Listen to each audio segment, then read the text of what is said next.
do you agree with that? Karma is dharma. Yes, yes.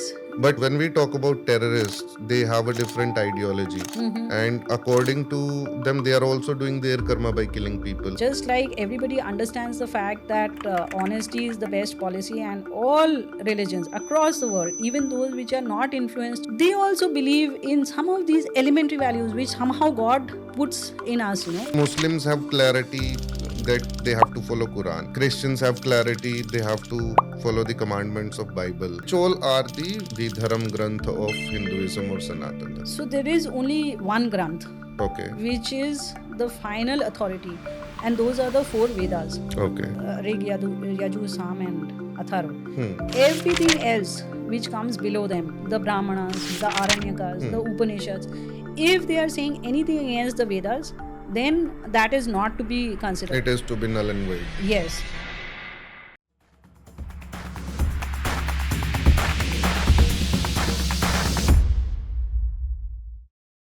Hello, everyone, and welcome to this new podcast at Vartalap Studios. Today, we have with us Uttara Nerurkar ji, who is a BTech graduate from Indian Institute of Technology, Kanpur, embarked on a remarkable journey.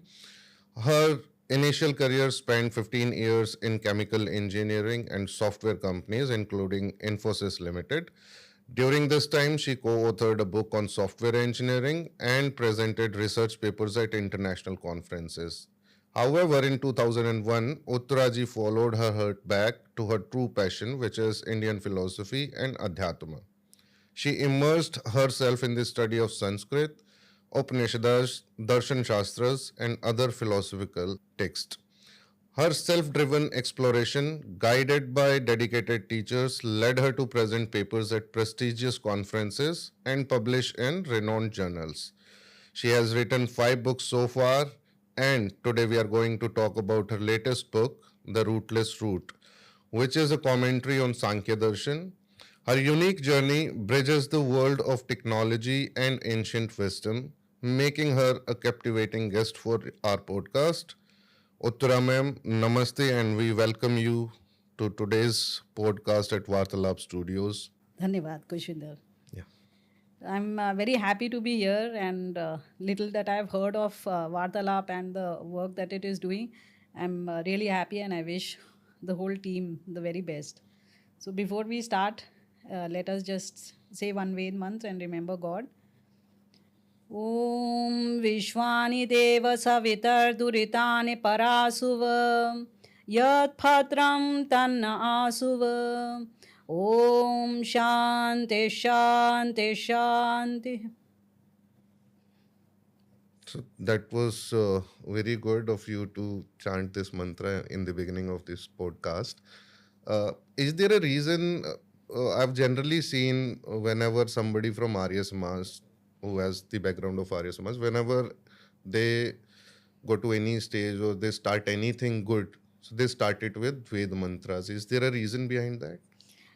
Ved mantras, you can understand them as Mangala Charan. So whatever we are undertaking, may it be blessed by God. Everything that is bad, may that be removed, and everything that is good, may it be with us and come with whatever action we are doing. Okay. And ma'am, I've seen your portfolio. It's a very good portfolio. You've been part of corporates also, worked with companies like Infosys. So, how come you've shifted from a corporate life to this writing world and became an author? And in doing so, you've chosen the difficult genre of writing, which is writing books on Sanatana Yeah. or Hindu Dharma. Yes. So, what was the reason of this shift? So my father was an Arya Samaji. So from childhood, I was exposed to Arya Samaji precepts. My mother was a non-Arya Samaji, so I learnt that side as well. But when I was a teenager, he taught me a little bit of the Vedas and Upanishads. So I got introduced to that side, and I think I was always interested. Even as a child, I remember that I used to love listening to the Ramayana and Mahabharata, etc. So I had that streak in me. So I had, even though studies took over and job took over, But I knew that one day I will return to this. So it was a retirement option. So there were some health issues because of which I quit in 2001. And since then, I'm working on this. So it's like 24 years now. In Okay. fact, it's become now the major part of my life. It is longer than my school plus engineering studies plus my professional life. You left your professional life around 2001, I think. 2001, yeah. Yes, and since then you've been writing. Writing. And apart from writing, you've also been delivering speeches in some And seminars. as well as teaching. Okay. So first I did self-study again because I had health issues, so I couldn't go to a university or a school or something and follow the traditional path. In a way, I must tell you that that has been good because I did not follow the beaten track. So I had the liberty of having my own ideas about things, and because I am of a scientific background, so I could bring in scientific concepts into this, and I could see that how it is matching up with the science that we had studied in school and college. So that way, I was free to take that path. Okay. So once I had done a certain level of self study and gained some competence in this, then I started teaching. So teaching was the first thing, and So, sorry to interrupt, ma'am. When you're saying that you had done some sort of self-study, so was it about learning Sanskrit? Because all of this text is generally available in Sanskrit language. So that exactly, I wanted to actually study Sanskrit as well because I wanted to read the text in original and find the meaning in original because it's so many millennia that have passed. It is 2000, 4000, 5000 years and even more which have passed since the texts were first written, and over the years the meanings have got lost. So I wanted to read it the original. So first thing I also did was to study Sanskrit, and in fact I started teaching also first Sanskrit, and then I moved on to teaching all Manusmriti and Upanishads and So, when you're saying you're teaching right now, currently, so who is your audience? my audience is quite small. I have people from my neighborhood who Okay. come to my house, and then we Okay, have you whole teach classes them there. Sankhya Darshan and other Vedic texts. Yeah. Okay. Yoga Darshanam, Sankhya Darshanam, etc. And what is the relevance of teaching them Sankhya Darshan? Is there any relevance in present? See, the spiritual element is always relevant. Our Atma always has to progress, whichever time we live in, whichever space we live in. It will always, it is an eternal pursuit. So that part is always there, and that is the main reason why my audience comes to study these texts. Because now it is well known that the base of Hinduism is in these texts, in these Sanskrit texts. So just like Bhagavad Gita has gained popularity, these other texts also people have curiosity about. Okay. And ma'am, just out of the contest, since you are from Arya Samaji background and I am also from the same background, when I was around 12 years old, I started going to Arya Samaj, and my mother had Arya Samaji background. Generally, this Jainism, Buddhism, Sikhism, and Sanatani, Puranic, and Arya Samaji, these are all branch of Hinduism. So, is there generally Arya Samajis are considered hardliners? So, is it true? I'm not really equipped to answer that question whether they are hardliners or not. But yeah, sure, they stick to their values, which is fair enough because everybody else is also sticking to their values. So their value system is little different from the others in the sense that we believe in a Nirakar Paramatman, and we believe that Havan is a Vedic dharma, which must be done preferably twice a day, which even though that is not being done by most people, but at least once on Sunday it is being done. And that also has a scientific reason. It is contributing to environment. Yes, exactly. So I would not say that they are hardliners, but They just stick to their facts. yeah. And ma'am, one more question, which is very relevant. Why did you decide to write in English? Because when we talk about Hinduism or Sanatan Dharma, the audience in Hindi is larger than the English audience. So, what was the reason for opting this language, English? Was there a specific reason or? That is a very important question, Kushvinder. So, firstly, I would like to say that out of the 5 books, 3 books are in English and 2 are in Hindi. And also, I write Masik Lekhas, monthly articles in Arya Samaji magazines. Okay. So, those are all written in Hindi. On my website, you will find that most of those articles are collected, and so my Hindi content is actually much larger than the English content. But coming back to why these 3 books are written in English, what I find is that there is a lot of matter available on this Adhyatma front in regional languages, and Okay. particularly Hindi. So, if there is a seeker who is looking for something, they have a lot of matter to read.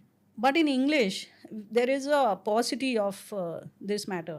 So, I wanted to fill in the gap. And I know that my friends, professionals who are there in Bangalore, they are very keen to know what is in these texts, but they are handicapped by the fact that they have lost touch with their native language or Hindi for so many years. Because of their professional life, they have lost touch with their language, and English has become their lingua franca. So I wanted to address them. And Okay. since I have their mindset still with me, and also I am proficient with English, so I wanted to write in English. Okay. And even the youth today generally prefers to read in English. And it is the need of the hour that the youth should learn something from these texts. Yes, yes. If not in Hindi, then from the language of their preference. Correct. And should not be taken aback by the works that has been done by people like Macaulay, Yes. who did yes. not know about Sanskrit and they translated with Very us true, very according to their comfort. Yes, yes. So it was a good choice, ma'am, and I think it will benefit the youth as well as all generations. I mean, even if it is somebody who is very young or somebody who is retiring from corporate who has some interest to learn learn Hinduism, Yeah. so it will benefit everyone. Now, In fact, in that direction, I have actually tried to keep my books very basic. And whatever concept I introduce, I never leave it without explaining.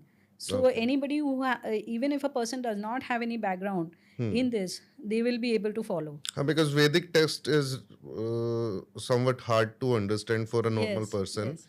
And when you give relevant real life examples, so it becomes easier to understand from that scenario or that context. Yes, yes. I've seen those examples in your book also. Now, slowly moving towards the content that is there in your book, will also touch upon some other aspects of dharma. So, first of all, ma'am, there is always a confusion about dharma. What is dharma? What is it? So dharma is the righteous way of life. Today we associate dharma with a lot of rituals. So going to the temple, offering prayers, doing some rituals at home or in public, we associate that with dharma. But actually that is not the right thing. It is more basic, it is more personal, and it is how you behave. And it involves society actually. So for ourselves, if I had to tell you, there is no dharma. So for example, the basic element of dharma is honesty, Okay. satya. So when you say that satya, the major element of it is when I speak to you, I should tell you what I think, what I do, and what I believe in. And not the opposite. There shouldn't be any sugar coating. Any sugarcoating. So always the second person is involved.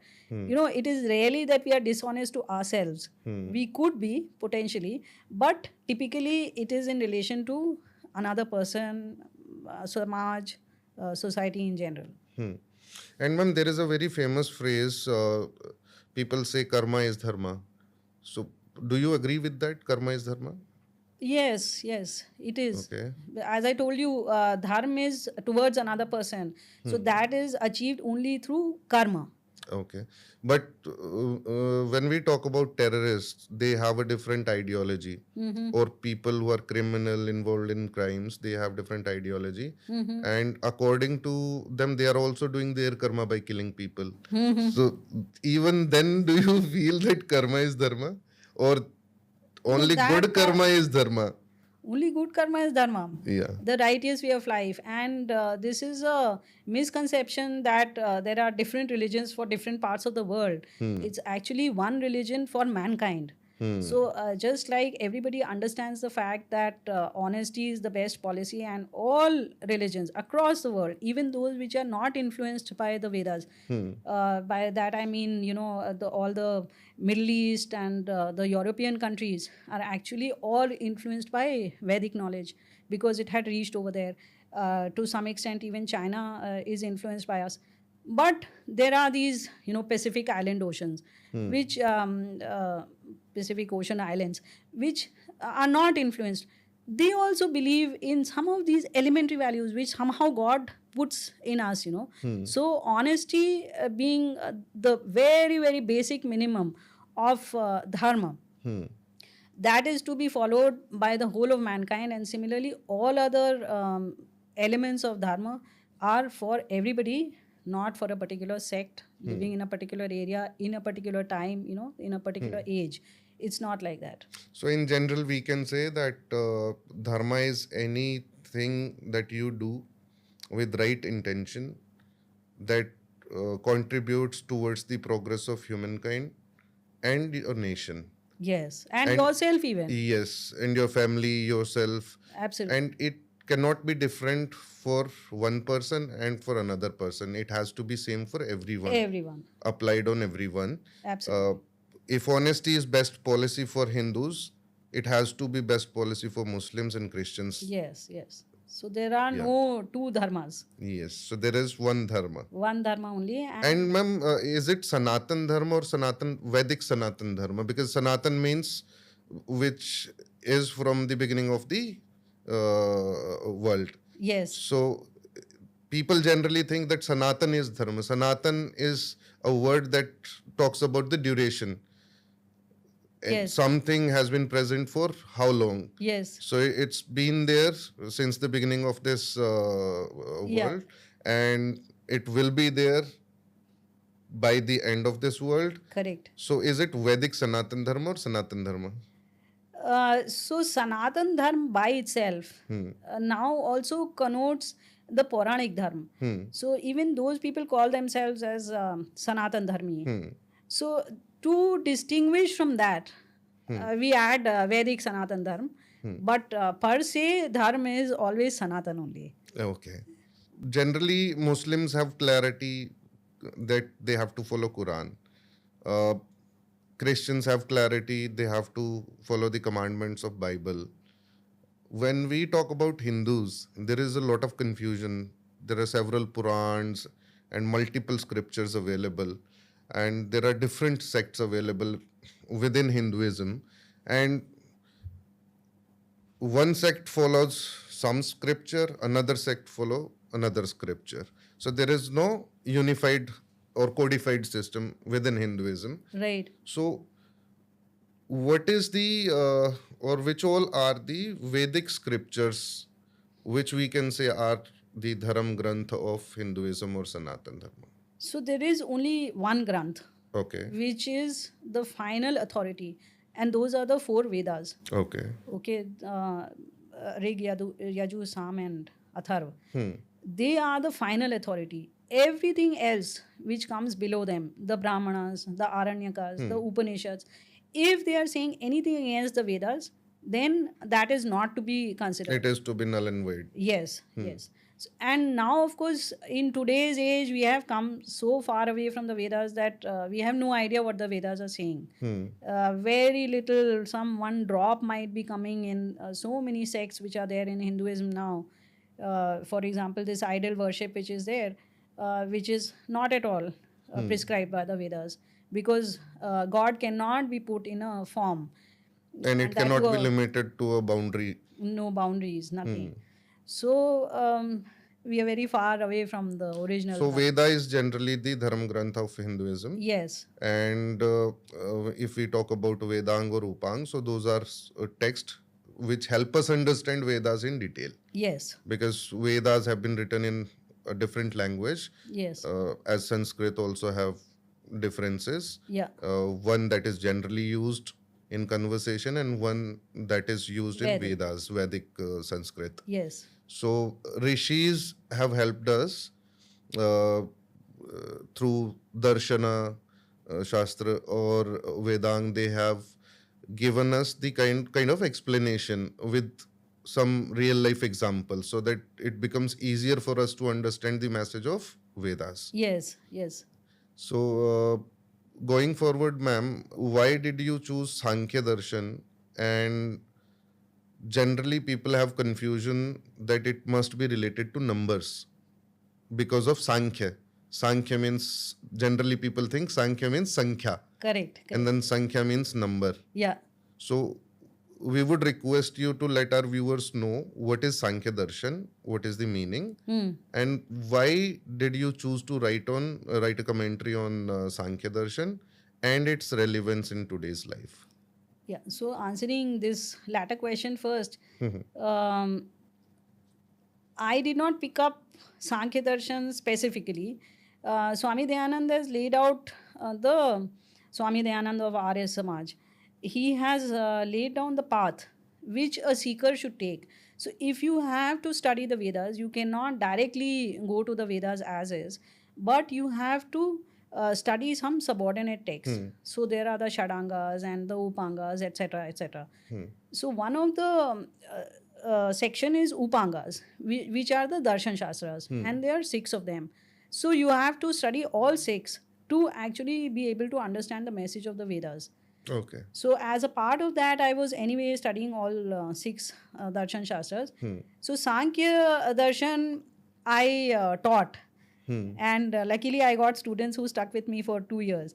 So, because I had taught it, now it was my duty also to write it down. And that is why I have written this book. Okay. About the meaning, so Sankhya is typically confused with Sankhya.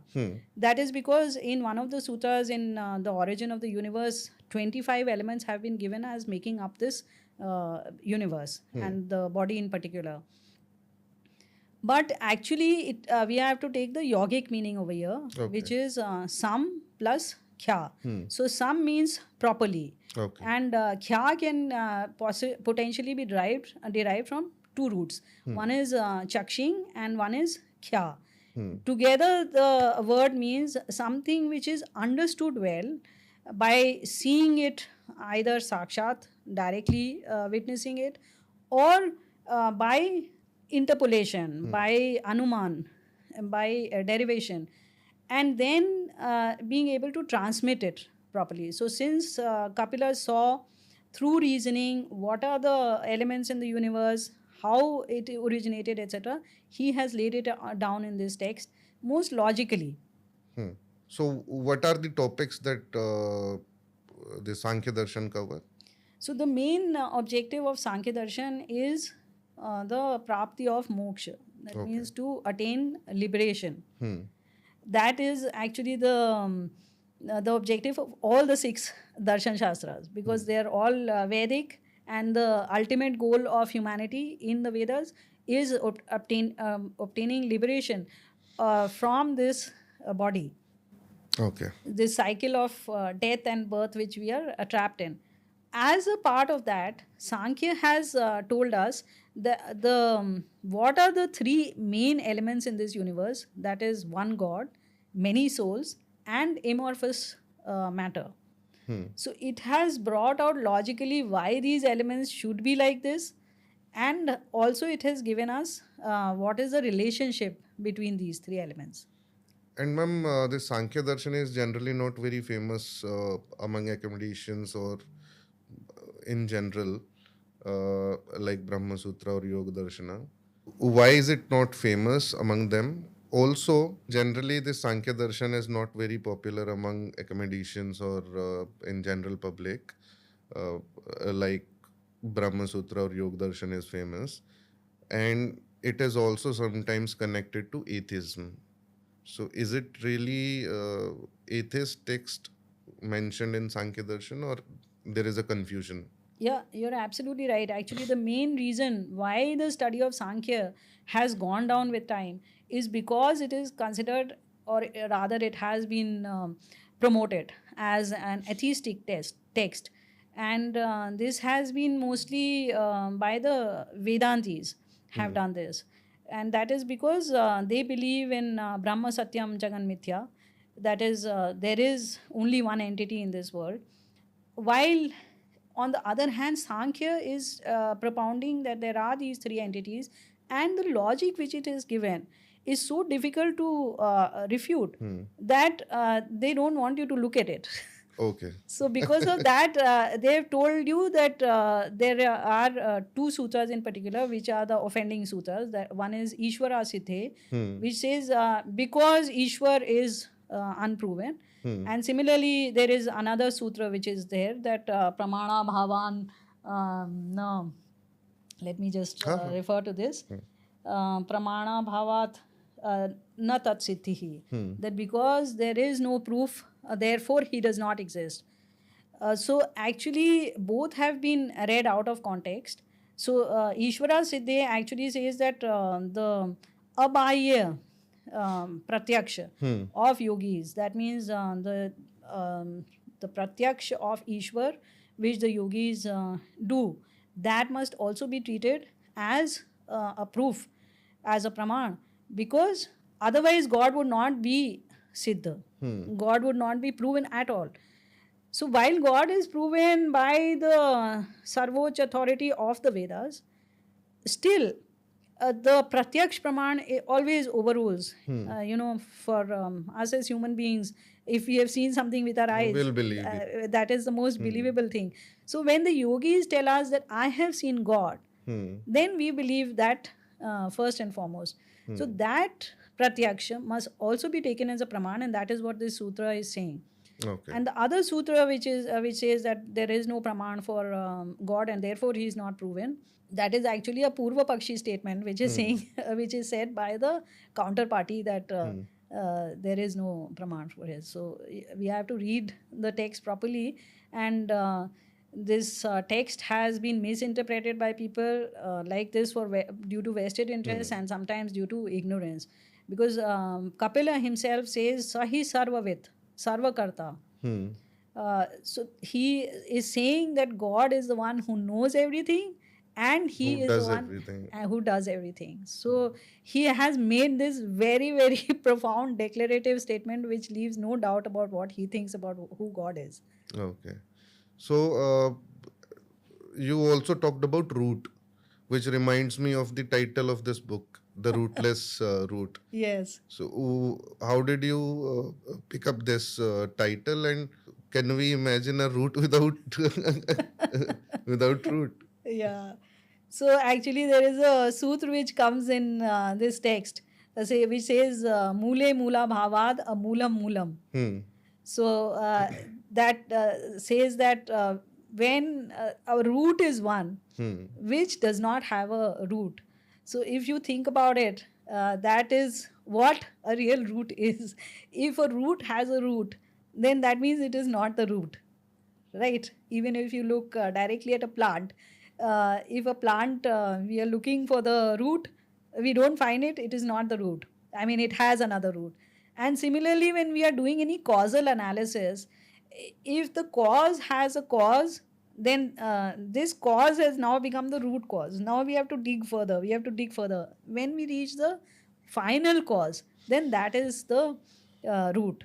And this sutra itself is actually talking about primordial matter. So when we start looking at the transforms in this universe and start breaking them down to what should be the ultimate form of matter, then that is the mool which he is talking about in this And particular ma'am, Sankhya talks about the principles of Satya Karyavad and Ashtakartavya. So, asatkaratvam. yeah. So, what is this? Can you shed some light on them? Yeah, so this Sankhya sets out the law of causation. Okay, what can be the cause for any effect? In philosophy, we talk about cause and effect. Any thing that happens, there are reasons which lead to that transformation or effect. That those are the causes. Okay, So so कारण के बिना कार्य नहीं. कारण के बिना कार्य नहीं. तो ये कारण एंड कार्य, व्हाट इज देयर संबंध, what can be a karya, what can be a karan, that is given in the law of causation, upadhan niyama, which is there. So in that, this satkaryavad is the first rule, which essentially says that nothing can come out of nothing. Okay, in fact, today, Kushvinder, even scientists are coming in with these theories where they say from empty space, some two particles with come out in equal and opposite directions, and then they can also merge together and leave behind nothing, not even energy. This kind of thinking is what Kapila is saying is not correct. Nothing can come out of nothing. Always there has to be a sat, something which exists, which leads to a karya, which is an effect. So that is the one of the things. So one of the examples which he gives as part of this is that you don't find horns on the head of a person. Of a person, yeah. You have not found horns on the head of a person since human beings have been on this planet. So that has to say something. Why does a stag have horns? What is there which produces the horn? So when you study, there is some substrate over there below the horn which gives rise to the horn, and we don't have it. So if you are saying that you saw somebody with a horn, that is impossible, because that substrate does not exist on the head of a human being. So after behind every creation there is a reason. Yes. And that reason has to be specific. That is what asatkaratvam says, that it cannot be any reason. Nothing can come out of anything. Okay, so if you have to produce water, you start with hydrogen, you start with oxygen, then only you will give water. If you start with carbon and you start with get oxygen, you will get carbon dioxide, which is something completely different. So always you have to start with specific substrates in order to get a particular effect. So, ma'am, when we go through Sankhya Darshan, we understand that it talks about Ishwar, Jeev, Prakriti, Atma, and the creation of universe. And also talks about the elements or substances and the order in which they are used to create the universe. Yes. So, is there a relevance of this in modern science also? So if you compare it with modern science, that has a different way of looking at things. While Indian scientists, if I may call, people like Kapil Sears, who probably saw a lot of these things sakshat with their own eyes, they had a different way of perceiving things. So, for example, the one of the beautiful things which is covered in Sankhya is, as you mentioned, the origin of the universe. So they believe that there was one primordial substance called Prakriti, which was there, which was amorphous and was completely uniform, but which had three flavors in it, which are Sattva, Rajas, and Tamas. And these were present in that Prakriti in equal proportions. So therefore, it was completely uniform at the beginning of creation. And then that Prakriti starts transforming. First thing which it gives is what is called Buddhi. Okay. So that Buddhi is actually the subtle form of your mind. That further transforms into Ahankar. Okay. Now this Ahankar is a substance which I will tell you a little more in detail later. Then this sattvic part of Ahankar, the Ahankar which has more sattva in it, changes into the senses. Okay. Again here, Indian thinkers, they had a different perspective. So they did not look upon only the five senses which are, senses of perception, which we call Jnanendriya. So the eyes and the ears and the nose and the tongue and the skin. Hmm. These are the Panchendriya which, if you notice, the whole world believes in it Yes. because it has gone from India. Hmm. Okay, putting that aside, then they also believed in karmendriyas, by Okay. which we perform action. So they said that the two arms, the two legs, the your tongue, which speaks, Hmm. and two other orifices, one for your genitals and the urinary tract, and one your anus, which is your alimentary canal opening. So these also perform functions, and they are also called senses. These are senses of action, you can call them. So these Okay. are come out of sattvic ahankar. The other tamasic ahankar actually generates your matter. Hmm. Why sattvic we consider as part of India? Because sattva is related with knowledge. Okay. So it is related with perception. Hmm. So that is why the senses having perception are from your sattvic ahankar. Hmm. While tamas is related with ignorance, not knowing anything, being unaware of your surroundings, etc. Okay.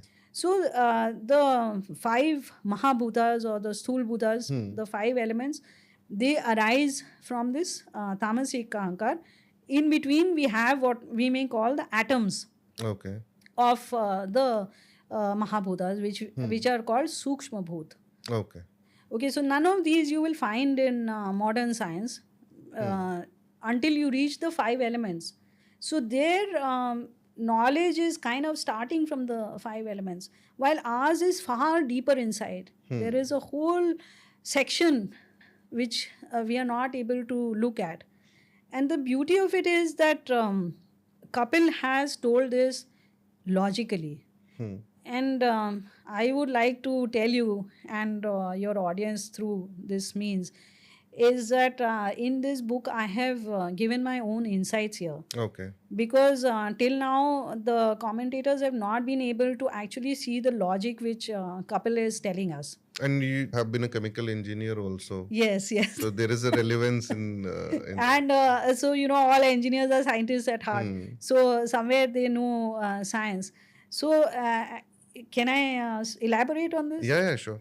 So what I have shown is that why I'm saying that commentators are not they have not understood is because Kapil has said it in very short. He has said things like sthulat pancha tanmatrasya. So from the gross elements you can discover the five subtle elements. Okay. Okay, the panch tanmatra. Now, Now nobody has been able to say how. Okay, and why is he starting from sthul? And why five elements only? And by the way, even five elements are believed by the rest of the world, though their elements may be different because they really don't know why five elements. Even we have actually lost that knowledge. But Kapila himself, only later on, he tells us that there are five senses. Okay. That is undisputed, that these five Jnanendriyas are there. And they are all orthogonal to each other. What the tongue can taste, the eye cannot see. What the eye can see, the tongue cannot taste. Okay, so they are all perpendicular to each other. They see things they have a different function, distinct function. distinct. Absolutely, there is no Correlation. overlap between them. So therefore, they said that okay, they are looking at five different things, so there must be five different things. So that is why they call these things, which are the subject of the senses, as the five Mahabhutas. Then they said that okay, now you have these Pancha Mahabhuta, Akash, Vayu, Agni, Jala, and Prithvi. These five elements, the ancient thinkers said that if you keep cutting them, you will come to a final particle beyond which, if you cut, then that element will no longer remain that element. And that they called the atom. So they said for each of these, not only the material particles, which today we understand atom only for, I would say, Jala and Prithvi, But for each one of these Mahabhutas down to Akash, you can cut and come to the smallest particle of that, which is the atom, which they call Panch Tanmatra, which is a unique concept. Nobody has ever thought of it. Now from this Panch Tanmatra and the senses, which are part of your body, and they all have a sense of I-ness in them. When we see this body, we say my hand, my eyes, my legs. So there is a aham in that. That aham is called ahankar. Where in this body, when the soul is attached to this body, it is attached to this element called ahankar. So this ahankar is not what we typically understand as ego, where we feel great and we say I did this and I did that, and that is what is typically understood as ahankar. But here in this context, ahankar actually means that element which is made of matter, which when it is connected, the soul connects with that, it starts perceiving the body as itself. So that delusion is created within the soul, which is actually such a fantastic concept. And then we come to buddhi, which is subtler than ahankar. And that buddhi, when you look at some forms of knowledge, they don't have any I-ness involved in them. So when you say the sky is blue, there is no I-ness involved in that. When you say 2 plus 2 is equal to 4, there is no I-ness involved in that. So there, our ancient thinkers said then there has to be something which is before this substance which created I-ness in the body, and that is buddhi. And between buddhi and the primordial matter, we could not identify any state which had any relevance in our body. So they said, in fact, couple discusses that should we consider some other levels as well, which they find that it's not necessary, because buddhi is the last thing which we can differentiate. And then we must say that primordial matter does exist, because all buddhis are not the same. So there is a difference, and the main axis on which they differ is on this sattva, raja and tama. Sattva refers to jnana, knowledge, and the people who are peaceful and happy, they are supposed to have greater sattva in their buddhi. Rajasic are the people who are always agitated and have to perform some actions and are also a little miserable, have some sorrow. And then you have the tamasic people who are ignorant, they like to not know anything, they are stupid, and they have lust and commit violence, etc. Those people are tamasic. So these three buddhis, which we can easily distinguish, that these are the three main partitions of buddhis, that they related to sattva, raja and tama, three flavors of primordial matter. And therefore they said that the primordial matter has to have this, and it has to be a single substance, because it goes into the buddhi. So it is actually buddhi which distinguishes one person from another, depending on whether they are tamasic or Yeah. The character and personality arises from the buddhi. buddhi. Okay. And if we talk about the commentaries which are available on Sankhya Darshan, so Maharshi Dayanand Saraswati ji, during his lifetime, he started the work on Ved Bhashya, but unfortunately he could not get the time to do some work on Sankhya Darshan and other darshans. There are many Arya Samaji scholars who have done some work, and if we specifically talk about Sankhya Darshan, then Udaivir Shastri ji is one person who has done a great work. Yeah. How about your commentary, and how is it different from these commentators who have earlier done the work? So, for on Sankhya example, Darshan? this logic which I have told you about this, how Kapil has derived these elements, that derivation you will not find in any other commentary. So this is, I would say, some scientific parts which I have added. And even this understanding of ahankar, you will not find in other commentaries. And I will tell you one more item which is very, very, I would say, a very great insight on Okay. my side, is that Kapila says multiple times Hmm. that um, all actions stop at the buddhi Hmm. or ahankar. Okay. Okay, the next step. So the soul does not perform action. Hmm. See, this does not is not acceptable to most people. In fact, I'm a little scared telling on your channel because it is not a concept which is easily understood. Because you always say that the soul performs the karmas, and the you have to accept the consequences of your karma, whether it is good or bad. But Kapil is saying that it is not the soul that is performing the action, it is the body. It is the body. And this you have to understand. There are two ways in which you can understand. I have given two analogies in my book. So one is that it is like a robot Okay. with a battery inside. So you have the whole metal robot with all the electrical this that, and it is powered by the battery.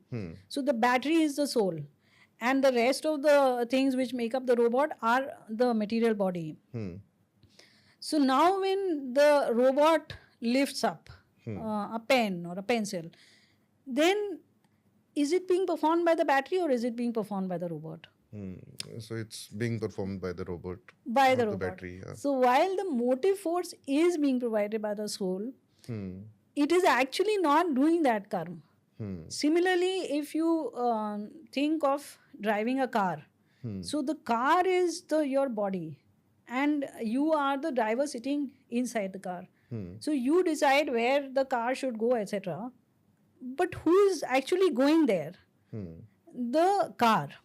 So till the time we are making the decisions for the body and thinking that we are the body and therefore I must go to some Dwarka in Delhi. So till that time, you will be associated. The car and the driver will be one, and you have to suffer the consequences of your karma. The day that Vivek comes in and you see the difference between the car and the driver, the car will become different. And any action which you will do only for yourself. It will not be affecting, it will not give you a phala. You give this analogy, and we believe in karma phal. So in that way, whatever we are doing, if suppose if somebody commits a crime, so it is not the soul that is committing the crime, it is the body that is committing the crime. So then the concept of karma phal is all gone. So I told you, till the time we do not have this Vivek. Okay. This Vivek is the most important part, and that is why, in fact, these Adhyatma people, they have to go into the details of matter, because then only you are now seeing you have reached that final level where the soul is connecting to the body. So till the time you are colored by your ahankar and you are seeing the body as yourself, till that time you are the body. So whatever my finger gets cut, the pain will be felt by me. Actually, the pain has stopped at the buddhi. Okay, the nerves which are going from here to my brain and informing me that there is a cut which has happened here, and therefore they're creating a sensation of pain, which is actually inside my buddhi. It stops there. The information is handed over to the soul.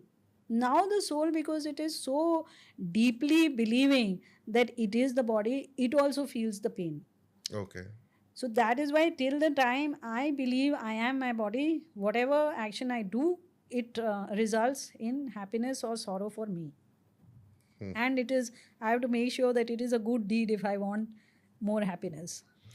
And there is a famous phrase from Sankhya Darshanam, Jnana Muktihi. So can you elaborate this? Yes, this is a very popular maxim which has been picked up from Sankhya, Jnanan Muktihi, which you will find pasted on a number of school mottos. On buses you will find Jnanan Mukti written over there. So what it means is that knowledge leads to liberation. Okay. So this, the fundamental concept which Kapil is covering in this sutra is what I have just told you, that Vivek. So when you come to know what you are yourself, then you are liberated and you attain moksha. But on the other hand, you can take it even at a lower level. So if you say that I have come to know how this disease is being caused, then you can look for a cure. Otherwise, you will never find a cure for the disease because you don't know what it is. Till we knew that bacteria causing disease, we did not have the concept of an antibiotic. But as soon as we came to know, we could develop antibiotics.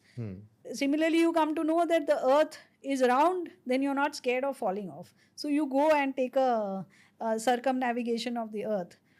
You come to know that the earth has gravity, you are able to escape it.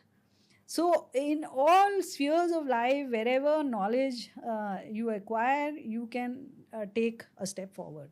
Okay. And ma'am, Sankhya talks about moksha, and moksha is one of the most important aspect of Hindu philosophy, or Sanatan philosophy. Nowadays, there are multiple ways, as discussed from different thought of schools, Yeah. to achieve moksha. Yes. What does Sankhya say about it? So, Sankhya and all Darshan Shastras, I must say, they say the same thing, that you have to come to know yourself. So, this is the technical term which Patanjali has given in Yoga Darshanam is Vivek Khyati. Okay. So, when you get this, Vivek means being able to determine something as different from another thing. Okay. So, when you are able to determine that you are different from your body and so you are able to see yourself, that is the time when you attain moksha.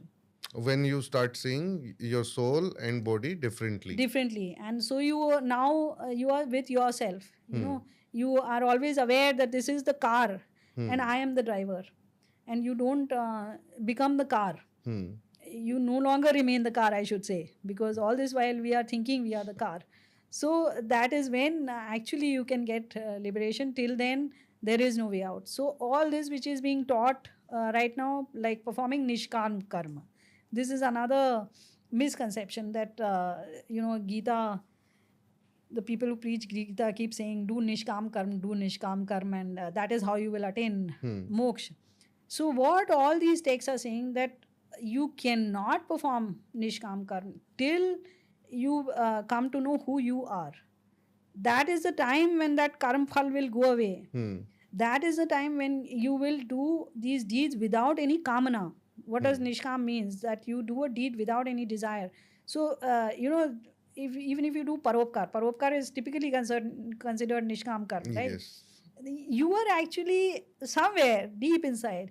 You are first kamna is that, okay, I am following what the shastras are telling me.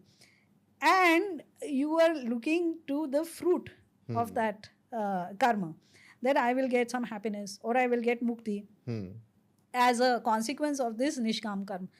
Even that is a kamana. Okay. So this is actually not a nishkam karma, because whatever you make your body do. So if it is not a nishkam karma, then how will we get moksha? Because it can be achieved only when you start doing nishkam karma. Yes, that will happen only with viveka. Okay. Only when viveka khyati happens and you are now clear that you are not your body, then you will stop doing actually what your body wants you to do. See, when you are doing paropkar to somebody, like you feed the poor, you are feeding the body of that person. You are not feeding the soul of that person, right? So you are just doing things for matter with material things. So that will only give you sukha. So it is a good deed and it will give you sukha in your body. But if you want to escape your body, then you have to realize that this is not me. And feeding somebody, is it a nishkam karma or No. Like I told you, it has that hidden desire inside you of sukha? of sukha. If you have gone beyond that and you are saying that this gives me mukti, then that is your next kamna, that this will give me mukti. Yes, so it's quite complex, and whatever we have discussed so far, and the analogies and everything that you have given about Sankhya Darshan, so the subject seems very complex. So do you think that general public will be able to understand or gain some insight from it, and will it be relevant in their day-to-day life? So you're very right. Sankhya is a very difficult subject, and the logic, the rationale which has been given at every step, those are obviously very complex because the subject is complex. And if it was easy, then other people would already know whatever is written in Sankhya. However, the every small thing makes a difference. So it's not necessary for a lay person to understand everything in the Shastra. You have to do multiple readings. I have read probably Sankhya 5 times. So you have to read it again and again and again. And every time you read, you'll find something new Something new. from the same book. Exactly. You would have experienced it yourself.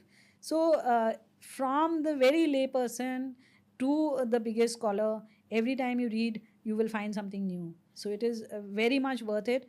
And I would say, specifically for young people in particular, that there's so many superstitions now which have spread through multiple religions, not only Hinduism, but Hinduism is probably the biggest one with the biggest number of superstitions. All your superstitions will be shed once you read texts like this, because you start understanding what life is about, what are the things which you have to do, what is your kartavya, what is your akartavya, what you need to do, what you don't need to do, and what is your ultimate goal.